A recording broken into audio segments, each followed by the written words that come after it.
오늘 우리에게 주시는 하나님의 말씀은 디모데전서 6장입니다. 3절부터 12절까지 우리 한 절씩 교독하도록 하겠습니다. 누구든지 다른 교훈을 하며 바른 말 곧 우리 주 예수 그리스도의 말씀과 경건에 관한 교훈을 따르지 아니하면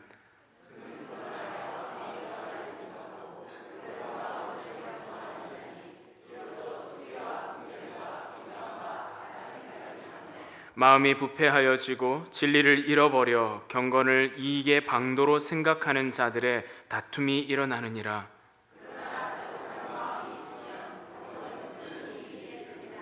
우리가 세상에 아무것도 가지고 온 것이 없음에 또한 아무것도 가지고 가지 못하리니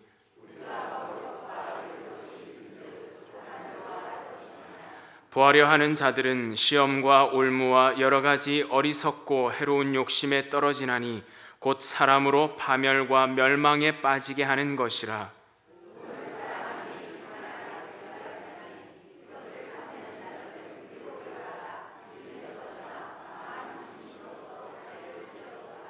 오직 너 하나님의 사람아, 이것들을 피하고 의와 경건과 믿음과 사랑과 인내와 온유를 따르며 믿음의 선한 싸움을 싸우라. 영생을 취하라.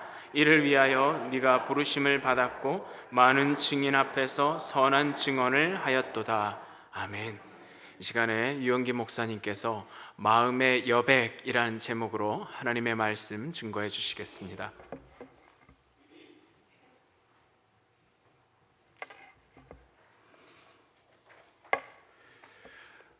미국 생활을 하다 보면 간혹 이사를 할 때가 있죠. 이사를 할 때 보면 무슨 물건이 그렇게 많이 쌓였는지 말이에요. 저도 이제 은퇴하고 나서 팜데일로 이사를 가면서 20년 만에 이사를 했는데 세상에 우리 집에 이런 물건이 있었나, 그런 것이 다 나오더라고요. 자, 몇 년 동안 한 번도 쓰지 않은 것, 그런 것이 있고 또 그런 그 잡동사니가 있는데요. 여러분은 그 집안의 잡동사니를 잘 버리시는 편입니까? 그 뭐가 잡동사니냐? 흔히들 그렇게 얘기하죠. 2년 내지 3년 동안 한 번도 안 쓴 건 잡동사니다. 버려도 된다. 뭐 이렇게 얘기를 합니다. 그런데 간혹 보면 아무것도 버리지 못하는 사람들이 있어요. 영어로는 compulsive hoarding이라고 그러는데요. 저장 강박 장애라 그러죠. 하여튼 계속 쌓아놓는 겁니다. 그래서 새로 산 옷, 먹다 남은 음식, 뭐 온갖 것이 그냥 뒤덮여 있어서 뭐 리빙룸에, 베드룸에, 그다음에 그것도 모자라서 자기 마당에까지 쌓이고 그것도 뭐야 단밖에까지 나갈 수 있어요. 상당히 병적이죠. 이런 사람들 집을 치워주는데요. 이렇게 나서서 주위 사람들 혹은 뭐 정부에서 나서서 치워주는데 추락이 몇 대가 동원이 돼가지고 몇 날이 걸쳐야 그걸 치우는 그런 일도 있습니다. 자, 이 저장 강박 장애가 있는 사람들의 핵심적인 문제는 공간 혹은 여백을 두려워한다는 겁니다.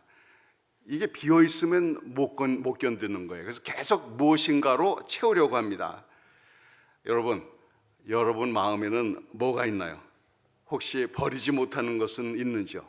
아니면 여전히 여러 가지로 계속 채우려고 하는지요? 자, 우리 마음에 하나님의 말씀이 아닌 것으로 채우면 악하여집니다. 악하게. 이게 약한 게 아니에요. 악해진다 이 말이에요. 왜 그러냐? 원래 이 여백 혹은 빈 공간은 하나님의 창조 원리입니다. 하나님이 첫째 날 빛을 창조하셨죠. 그리고 둘째 날 하신 일이 뭡니까? 궁창을 만드신 거예요. 하늘, 우주 공간을 만드셨습니다. 그리고요, 우주 공간에 놓을 것들을 만들었는데 해와 달과 별들을 만드셨죠. 그런데 그 궁창이 꽉 차도록 만드셨느냐? 아니에요. 여전히 스페이스가, 여백이 많습니다. 그래요. 이 여백이라는 것은 하나님의 창조 원리입니다. 그런데 그 여백으로 남겨놓지 않으려고 하면 욕심이고 무리가 가고 결국은 손해를 보게 된다는 거예요. 자, 여러분, 그 음식을 먹을 때 적당히 먹어야죠. 너무 뺑뺑하게 먹으면 안 좋습니다. 제가 만 18 한국에 고이 마치고 1971년도에 미국을 이민 왔는데요. 미국 가서 스파게티를 처음 먹어봤습니다. 그 당시만 해도 한국에 그런 게 별로 없었거든요. 저는 워낙 이런저런 음식을 안 가리는 편에다가 또 새로운 거를 이렇게 시도하는 걸 좋아하는 편인데요. 먹어보니까 맛있더라고요. 그래서 그 스파게티를 배가 빵빵하도록 먹었는데, 야, 이 스파게티가 뱃속에 들어가서 그렇게 불어나는 줄 몰랐어요. 그래가지고 하여튼 되게 혼난 적이 있습니다. 그래요. 이 위에도요. 음식을 먹어도 좀 빈자리가 있어야 그래야 이제 그 음식들이 서로 움직이고 그리고 이 소화액에 섞이고 이래서 소화가 되는 거거든요. 그 여유가 없이 빵빵하게 먹으면 소화불량에 걸립니다. 그래요. 그래서 무리하게 그 빈자리, 여백을 채우려고 하는 것은 사실 욕심인 거예요. 욕심. 오늘 그 본 말씀 3절에 보니까 누구든지 다른 교훈을 하며 바른 말, 곧 우리 주 예수 그리스도의 말씀과 경건에 관한 교훈을 따르지 아니하면 하는 말씀이 나옵니다. 이게 과연 무슨 뜻인가? 이 하나님의 말씀, 이 하나님의 말씀과 그의 교훈을 들었는데 그것으로는 다 채워지지 않는 뭐가 있다라는 생각이 드는 거예요. 빈자리가 있다고 생각합니다. 그래서 그 빈자리를 꽉 차게 채워넣으려고 노력을 하는 거예요. 그래서 성경 말씀에다가 자기 이론, 상상, 궤변들을 더해서 그것을 이제 자기도 생각하고 그다음에 남에게도 전파하는 거예요. 이런 사람들의 모토는 아는 것이 힘이다 이겁니다. 아는 것이 힘이다. 그래서 오늘 그 사절에 보니까 그는 교만하여 아무것도 알지 못하고 변론과 언쟁을 좋아하는 자니 이로써 투기와 분쟁과 비방과 악한 생각이 나며 이렇게 설명을 하고 있는데요. 무슨 뜻이냐? 지식을 자기 과시의 도구로 사용한다는 거예요. 내가 이만큼 많이 안다, 그러죠? 그래서 이제 그런 그 자기 이론, 자기 그 주장 이런 것들을 성경 말씀에 더해서 그 주장으로 사람들을 이기고 설득하고 그 다음에 그들의 마음을 빼앗아서 자기 영향권 안에 두고 그 위에 군림하려고 하는 겁니다. 이게 보통 이단들이 하는 일이거든요. 우리 개혁주의 그 신학의 핵심이 그겁니다. 성경이 말하는 데까지만 말하고 성경이 멈추는 데서 멈춰야 되는데 사람이라는 게 궁금증이 있거든요. 이게 왜 이러냐? 그러니까 거기다가 부가적으로 자기 생각 이론을 더하게 되면 이제 성경 밖으로 넘어가게 되는 건데 이게 다 뭔가 하면 빈자리, 여백을 두려워하는 마음 때문에 그런 겁니다. 그리고 그럴 뿐만 아니라 이런 사람들은 결국 그 자기의 이론을 하나의 돈벌이 방편으로 생각한다는 거예요. 그래서 5절에 보니까 마음이 부패하여지고 진리를 잃어버려 경건을 이익의 방도로 생각하는 자들의 다툼이 일어나느니라. 하여튼 이단치고 무슨 교조치고 이 따르는 사람들의 재산과 가진 것을 갈취 안 하는 사람이 없어요. 자기 이득의 수단으로 삼는다는 겁니다. 그리고 이제 바울 사도가 믿음의 이제 그 아들인 디모데 젊은 목회자죠. 이 편지를 보내면서 이 얘기를 하는 이유는 뭔가 하면 그 당시에는 수은의 전도자들 혹은 수은의 성경 교사들이 있었습니다.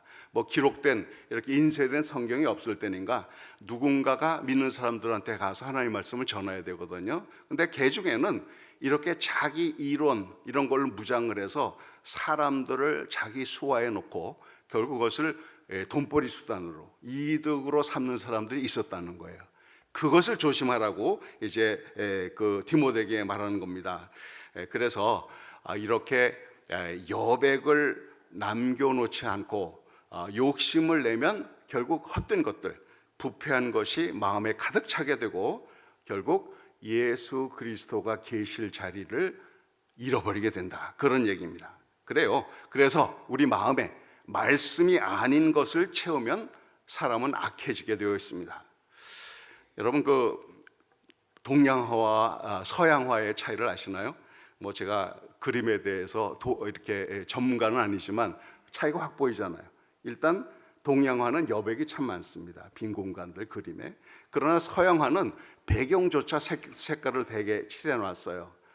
그런데요, 서양화도 이 전시를 할 때는 여백이 필요합니다. 예를 들어서 그림 몇 점을 서로 사이도 없이 다다다닥 붙여 놓으면 그림이 안 살 겁니다.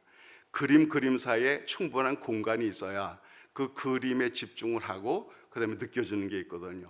그러니까 이 빈 공간 혹은 여백이라는 것이 그렇게 중요한 거예요. 우리 글도 그렇지 않습니까? 문장이 있으면 이 행간이라고 하죠. 줄 사이에 어떤 의미, 이 공간이 주는 의미가 있어요. 그래서 글도 물론 뭐 빨리 읽어야 될 때가 있지만 때로는 한 줄 있고 두 줄 있고 묵상을 할 필요가 있습니다. 하나님 말씀은 그래요. 물론 뭐 우리가 이렇게 속독으로 막 읽을 때도 필요하지만 그러나 좀 이 여백을 두고 할 필요가 있거든요. 음악도 마찬가지 아닙니까? 쉼표가 주는 그 감동이 있어요. 계속 음이 이어진다면 별로 그럴 거예요. 그러나 그 쉬는 자리, 조용한 자리, 여백에서 느껴지는 게 있다는 거죠. 네, 그렇습니다. 그래서 이 하나님의 말씀을 마음에 채울 때도 여백이 필요합니다. 말씀 무조건 많이 먹는 게 아니라 그 말씀을 듣고 혹은 읽었을 때 좀 여유가 필요해요. 내가 이 깨달은 말씀 혹은 새로 알게 된 이 하나님 말씀이 내 안에서 이렇게 있으면서 말씀과 말씀이 연결되고 내 생각과 경험들이 연결되면서 그것이 새로운 의미로 다가와서 바로 그 말씀이 내 피가 되고 살이 되는 그런 과정이 필요하거든요. 이렇게 하려면 좀 여유가 있어야 됩니다. 너무 욕심 사납게 말씀 공부하는 것도 사실은 문제예요. 그러니까 그 동기가 사실은 문제인 거거든요. 하나님의 말씀을 우리가 연구하고 공부하는 이유는 많이 알고 넘어가자는 게 아니잖아요. 그 말씀이 생활화되도록 성육화되도록 하기 위해서 말씀을 공부하는 것 아닙니까? 그래서 우리는 무작정 잡아였는 게 아니라 좀 성령의 감동을 기다리고 하나님이 개인적으로 말씀하시는 것에 대해 귀를 기울이고 하는 이 여유가 필요하다는 겁니다. 그래요. 그래서 이렇게 마음의 여백을 여백으로 남겨줘서 하나님께서 새롭게 말씀하시고 역사하시려면 무엇이 필요하냐? 있는 것에 만족함이 필요하다는 거예요. 이 자족하는 마음이 크게 유익하다는 겁니다. 마음에 탐욕이 가득하지 않으려면 자족하라는 겁니다. 오늘 6절 말씀에 그러고 있죠. 그러나 자족하는 마음이 있으면 경건은 큰 이익이 되느니라. 그 앞에 부분 자기 이론 뭐 주장 이런 걸로 하나님의 말씀을 탐욕하는 그렇게 하지 않으려면 자족하라는 거예요. 자족하는 마음이 있으면 경건에 크게 유익하다. 이 자족이라는 단어는 국어 사전의 정의는 스스로 넉넉함을 느낌 그렇게 정의가 되어 있습니다. 참 좋다, 족하다 느끼는 거죠. 근데 이 자족이라는 단어를 전에 쓰던 개역 성경에서는 지족이라는 말로 표현을 했어요. 지족이라는 알지자 발족자. 그러니까 이건 뭔가 하면 발이 있는 자리, 즉 자기 영역의 한계를 알아야 한다. 이제 그런 얘기거든요. 분수를 지키며 만족할 줄 아는 삶. 뭔가 빵빵하게 가득 차지 않았어도 만족하는 것. 이거는 어떻게 가능하냐? 바로 우리의 한계를 알면 된다는 거예요. 왜냐하면 우리 스스로 만들어낸 것은 아무것도 없기 때문입니다. 오늘 7절에 보니까 우리가 세상에 아무것도 가지고 온 것이 없음에 또한 아무것도 가지고 가지 못하리니. 이게요. 내가 뭔가 누린다고 하면, 뭔가 있다고 하면 그것조차도 하나님이 주신 선물이죠. 내 스스로 만든 게 아니다라는 거예요. 그러면 어떻게 해야 되느냐? 8절 우리가 먹을 것과 입을 것이 있은즉 족한 줄로 알 것이니라. 여러분, 먹을 것, 입을 것이 있다는 게 얼마나 큰 복입니까? 전 세계적인 통계를 보면요, 전 세계에 있는 아동들, 어른은 떼놓고요, 아동들 가운데 한 절반 정도의 인구가 충분히 못 먹어서 배가 고픈 상태로 잠자리에 든다는 통계가 나와 있습니다. 그러니까 미국에서는 사실 먹을 게 너무 많잖아요. 그러니까 먹을 것, 입을 것이 충분하다. 이것도 큰 복이거든요. 그걸 족한 줄로 알라는 거예요. 그리고 9절 보니까 부하려 하는 자들은 시험과 올무와 여러 가지 어리석고 해로운 욕심에 떨어지나니 곧 사람으로 파멸과 멸망에 빠지게 하는 것이라. 돈을 사랑함이 일만하게 뿌리가 되나니 이것을 탐내는 자들은 미혹을 받아 믿음에서 떠나 많은 근심으로써 자기를 찔렀도다. 여러분 부자 되고 싶으세요? 아니 솔직히 되고 싶으면 되고 싶다고 그러세요. 기왕이면 돈 있으면 좋죠. 그러니까 이 부자다, 돈이다 이 자체가 나쁘다고는 말할 수 없습니다. 근데 이건 하나의 수단이잖아요. 그거를 어떻게 쓰느냐 이게 중요한 거죠. 그런데 돈만 생각하면 가슴이 두근두근하고 설레고 밤낮 그 생각에 사로잡혀 있다. 이러면 조금 문제가 있습니다. 뭐 우리 한국 사람들 이민 와서 사는 사람들이 미국 역사나 미국의 그 위인들 잘 몰라요. 그런데 한국 사람이나 미국 사람이나 되게 좋아하는 위인이 있습니다. 미국 사람. 벤자민 프랭클린. 그 100불짜리에 있는 양반이거든요. 그건 다 좋아하는 것 같아. 그 대개 이제 이런 그 돈을 사랑하는 사람들의 모습은 어떤 그림이냐? 한밤중에 파자마 바람으로 골방에 홀로 앉아서 탐욕의 눈을 부릅뜨고 침 발라가면서 돈을 세는 그런 장면. 근데 왜 이 돈에 집착하느냐? 뭐 종이가 좋아서가 아니라 돈이라는 것은 소유를 대표하잖아요. 내가 현재 그 물건은 없다고 해도 돈만 있으면 살 수가 있으니까, 그죠? 근데 이 돈을 사랑한다는 것은 내 인생에 더 많은 것으로 채워보겠다. 그것으로 내 인생에 뭔가 빈 것 같은 것을 채워보겠다라는 욕심이거든요. 그런 사람들은 삶의 여백이 없는 거예요. 빈 공간이 전혀 없습니다. 모든 것이 자기 중심적이고 탐욕으로 마음이 가득 차 있는 거예요. 그러면서도 더 많은 것으로, 더 비싼 것으로, 명품으로 자기 삶을 가득 채우려고 애를 씁니다. 전혀 자기 인생에 마음의 빈 공간이 없는 거예요. 자, 이런 사람들의 삶의 영역에는 다른 사람이 들어올 자리도 없습니다. 남을 위한 배려도, 남을 위한 여유도 없는 거예요. 여러분 그 한국에서 학창 시절에 만원 버스 생각나시나요? 저도 중학교 때 만원 버스를 타고 이제 학교를 갔었는데요. 한국의 만원 버스 대단하잖아요. 어떻게 사람을 그렇게 때려 실는지 꽉꽉 밀어놓고 이제 차장이 문도 못 닫고 양 손잡이에 매달립니다. 그리고 오라이 그러잖아요. 그럼 가요. 그럼 또 요령이 있습니다. 기사 양반은 오른쪽으로 살짝 틀었다가 그러니까 왼쪽으로 살짝 틀다가 오른쪽으로 확 틉니다. 그럼 무게 중심이 이쪽으로 가잖아요. 그 틈에 차장이 싹 돌아서서 문 딱 닫고 만원 버스. 이제 저도 이제 뭐 중학교 때부터 키가 좀 큰 편이었는데요. 좀 그래도 괜찮습니다. 근데 키 작은 여학생들이 제일 불쌍해요. 보면 사람들의 낑겨 가지고요. 원하지 않게 공중부양을 하는 거예요. 이렇게 팔다리 다 이쪽에 하고 책가방 저기 하고 참. 그래서 사실 할 수만 있다면 그런 만원 버스 타고 싶지 않죠. 여유가 있는 버스가 좋습니다. 그래도 이제 뭐 시간 맞춰 가려니까 할 수 없이 만원 버스에 시달려 가긴 가지만 그 여유 있는 공간이 좋지 않습니까? 기왕 한국 얘기 나왔으니까 아재 개그 한두 개. 여러분 그 음식 가운데 가장 긴 음식이 뭔 줄 아세요? 음식 가운데 가장 긴 음식 참기름.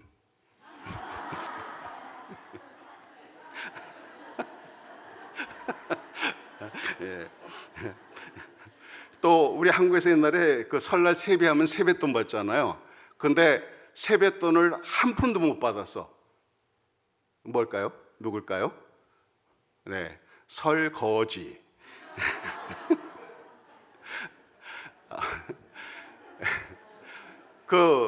어떤 아저씨가 이제 버스에 탔는데 마침 비었대요, 버스가. 그러니까 이제 사람 태우려고 이제 안 가지 않습니까? 기다려도 안 가니까 그 아저씨가 차장한테 얘기했습니다. 어이 차장, 이 똥 차 안 가? 그랬더니 차장이 한다는 말이 똥이 차야 가지요. 그랬던 거. 사실 이 똥보다 더 더럽고 냄새나는 탐욕으로 가득한 사람이면 그의 삶에 같이 하고 싶지 않은 거예요. 함께 하려고 해도 그의 삶에는 내 발 디딜 공간, 여백이 전혀 없습니다. 그래서 이 여백을 남겨둘 줄 아는 마음, 여유, 자족하는 마음이 자신과 이웃을 크게 유익하게 한다는 거예요. 자, 그런데 이런 마음의 여백, 이런 여유가 저절로 생기느냐? 그건 아닌 거예요. 그렇게 여백을 만들려면 이 믿음의 선한 싸움을 싸워야 됩니다. 왜냐하면 우리 인간이라는 것은 이 원죄로 인하여서 기본적으로 욕심이 가득하게 되어 있어요. 그러니까 그냥 놔두면 욕심 따라 살게 되어 있습니다. 이게 철저한 선한 싸움이 있어야 돼요. 내 마음에 예수님이 계셔야 할 공간이 필요해요. 이웃이 함께할 여백이 필요합니다. 그래서 내 인생을 이것저것 마구잡이로 막 채우려고만 하지 말고 좀 비워둘 줄을 알아야 한다는 거예요. 여백을 남겨둬야 합니다. 근데 이게 싸움이라는 거예요. 육신과의 전쟁입니다. 그죠? 이 끝까지 믿음의 선한 싸움을 싸워야 합니다. 하나님을 위해서, 이웃을 위해서 자기 자신이 갖고 있는 것조차 비워낼 수 있어야, 내 것이라고 생각하는 것조차 내어놓을 수 있어야 진정 마음의 여백이 생깁니다. 무슨 얘기인가? 예를 들면 아주 거지가 애써가지고 겨우 밥 한 깡통을 이제 얻었습니다. 그래서 이제 너무도 배가 고프고 그래서 이제 먹으려고 폼을 딱 잡는데 옆에 눈치가 이상해요. 보니까 다른 거지인데 하나도 못 얻었는가 봐요. 이 깡통 바라보면서 침을 흘리고 있습니다. 이럴 때 내가 얼마나 애써서 얻은 밥인데 하고 혼자 다 먹으면 갑자기 살이 뽀얗게 되고 영양이 보충이 됩니까? 그건 아니잖아요. 그냥 나도 배는 고프지만 그거 절반 나눠준다면, 그래요? 속도 편하고 뭔가 뿌듯하고 기분이 좋을 거 아니에요, 그죠? 그래요. 그 마음에 정말 다른 것으로 채울 수 없는 그 포만감, 사랑의 마음이 생길 것 아닙니까? 그래서 바울은 디모데에게 있는 자들, 많은 재산을 갖고 있는 자들에게 이렇게 교훈하라고 말합니다. 오늘 함께 읽지는 않았지만 17절에 보면 내가 이 세대에서 부한 자들을 명하여 마음을 높이지 말고 정함이 없는 재물에 소망을 두지 말고 오직 우리에게 모든 것을 후히 주사 누리게 하시는 하나님께 두며 선을 행하고 선한 사업을 많이 하고 나누어 주기를 좋아하며 너그러운 자가 되게 하라. 믿는 자 가운데 부자가 있느냐? 좋다는 거예요. 하나님 맡겨주셨으니까. 그러나 그것을 자기만을 위해서 이기적으로 쓰지 말고 펼쳐서 나눠주라는 거예요. 나눠주라는 겁니다. 그러면 어떻게 되느냐? 19절에 이것이 장래에 자기를 위하여 좋은 터를 쌓아 참된 생명을 취하는 것이니라. 그래요. 어떤 사람은 그렇게 생각할지 모릅니다. 나는 결코 부유하지도 않다. 남에게 주거나 나눌 것도 없다. 과연 그럽니까? 쌀 밥 한 깡통도 없느냐 이 말이에요. 정말 어느 정도의 재물, 평생 쌓은 어떤 재능, 지식, 시간 있을 거예요. 근데 이거 다 어차피 하나님께로 받은 거거든요. 그러면 나눠주면, 비우면 손해봅니까? 아니에요. 하나님이 더 많은 은혜로 채워줘요. 왜? 보세요. 우리 모든 거 하나님께 받잖아요. 하나님께로부터 온 겁니다. 하나님께로부터 온 것을 자족할 뿐만 아니라 이게 하나님이 주신 은혜라는 깨닫고 이건 내 거 아니지 해서 시간, 재물, 나눌 수 있는 것들을 이웃과 나눠보세요. 내줍니다. 그러면 어때요? 하나님 보시니까 이 친구는 이렇게 부어주는 은혜를 남들과 나눌 줄도 아는구나. 그러면 더 많은 것으로 채워주는 거예요. 그 신실함을 보고. 그러면 우리 믿는 자의 삶이라는 것은 하나님의 복을, 은혜를, 사랑을 유통하는 겁니다. 내가 움켜주는 게 아니라 받고 나눠주고 받고 나눠주고 이러는 거거든요. 펼쳐주면 하나님이 더 많은 것으로, 더 좋은 것으로 채워주게 되어 있다는 거예요. 그래요. 그래서 우리 마음에, 저와 여러분 마음에 여백이 필요합니다. 하나님의 거하실 자리가 필요해요. 또 내가 비워내어야 새로운 은혜를 받을 수 있는 공간이 생기는 겁니다. 그래서 우리 삶에 이웃이 언제든지 와서 거할 수 있는 그 자리 잡을 수 있는 여백이 필요해요. 조금 오래된 복음성가이긴 합니다만 하연이에게라는 복음성가가 있는데요. 그 가사의 마지막 부분에 이런 그 가사가 나옵니다. 삶에 지친 사람들 찾아와 쉬어가도록 우리 마음속에 누군가의 자리 남겨두며 살아요. 사랑하며 살아요. 이런 내용이 나옵니다. 이 탐욕과 이기심으로 자기 삶을 가득 채운다고 뭔가 이익이 남는 게 절대 아닙니다. 그러면 아까 봤듯이 사랑으로 파멸과 멸망에 빠지게 합니다. 그래서 크게 손해를 보는 거예요. 그래서 믿음의 선한 싸움을 싸야 됩니다. 자기 어떤 욕심, 움켜쥐려고 하는 그런 죄의 성품 이런 것과 싸워야 한다는 거거든요. 경건을 추구해야 합니다. 경건은 하나님과 함께하며 그분을 닮아가는 게 경건 아닙니까? 그렇게 하려면 어떻게 해야 되느냐? 바울이 디모데에게 권하는 거예요. 11절 보니까 오직 너 하나님의 사람아 이것들을 피하고, 즉 움켜쥐고 자기 걸로만 가지려고 하는 이기심, 그런 욕심 버리고 의와 경건과 믿음과 사랑과 인내와 온유를 따르며 믿음의 선한 싸움을 싸우라. 영생을 취하라. 이를 위하여 내가 부르심을 받았고 많은 증인 앞에서 선한 증언을 하였도다. 여러분, 이 빈 자리, 자기 마음의 여백을 마련하는 것이 그냥 저절로 되는 거 아닙니다. 욕심을 덜어내야 돼요. 있는 것을 나눠줘야 돼요. 이게 아주 철저한 싸움입니다. 영적인 싸움이에요.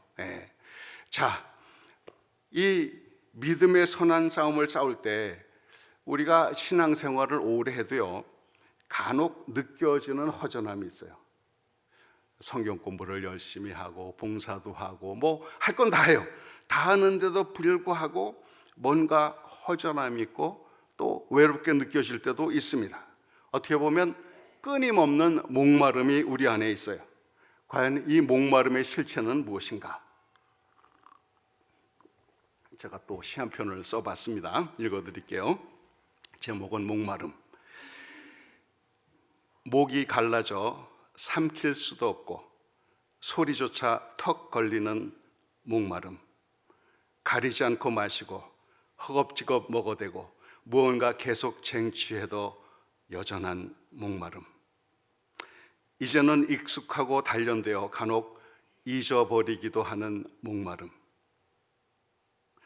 심상한 일상 중에 왈칵 눈물이 나고 심장을 뜨겁게 하는 난처한 목마름. 미처 생각도 못한 때 영혼을 흠뻑 적시고 하늘을 청명하게 하는 목마름. 그런 목마름.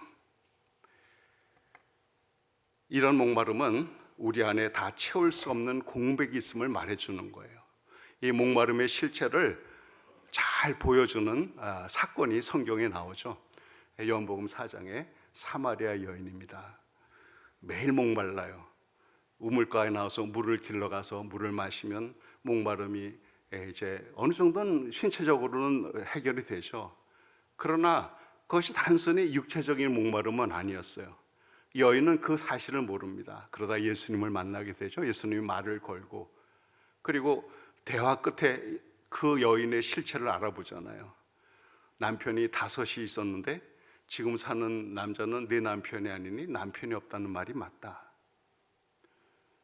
세상 어떤 것으로 많은 남편들을 소유해 봐도 결코 해결되지 않는 목마름, 그 목마름에 대해서 주님은 그렇게 설명을 해주세요. 이 물을 마시면 다시 목마른다. 그러나 내가 주는 생수, 그것을 마시면 영생토록 솟아나는 샘물이 되리라. 그렇습니다. 우리의 목마름은, 뭔가 움켜쥐려고 하는 이 요구는 사실은 다른 걸로 채워줄 수가 없어요. 그 여백에 무엇을 채워 우겨다심으로 얻든지 결코 세상 것으로는, 인간적인 것으로는 만족할 수가 없습니다. 오직 예수님만이 나의 만족, 오직 그분만이 그 목마름을 채워줄 수가 있는 것이죠. 그래요. 그래서 우리가 때때로 뭔가 허전하고 뭔가 빈 것 같다고 생각할 때 그 빈자리는 바로 하나님의 은혜가 임할 여백이에요. 이웃이 함께 하여야 할 공간입니다.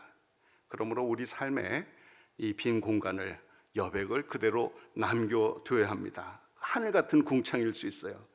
그 여백은 하나님이 창조하신 것이죠. 그리고 내가 아니라 그 여백에 하나님께서 채우시는 만큼만 누려보십시다. 이 자족하는 마음, 분수를 지키고 만족할 줄 아는 마음, 그리고 무엇이든지 하나님이 주신 것, 소유한 것들을 이웃을 위해서 한번 비워내 보십시다. 그것이 참된 경건입니다. 이 경건은 하나님을 닮고 그분과 함께하는 것이죠. 그렇게 사는 것이 우리의 가장 유익하고 아름다운 삶인 것이죠. 그렇습니다. 우리 마음의 여백은 예수님과 그리고 이웃이 있어야 할 공간입니다. 사랑하는 여러분, 여러분의 마음에 어떤 여백이 있는지요? 살펴보고 결코 인간적인 것으로 욕심으로 채우려고 하지 말고 비워내고 또 비워내 보십시다. 그 여백을 하나님이 아름답게 사용해 주실 것입니다.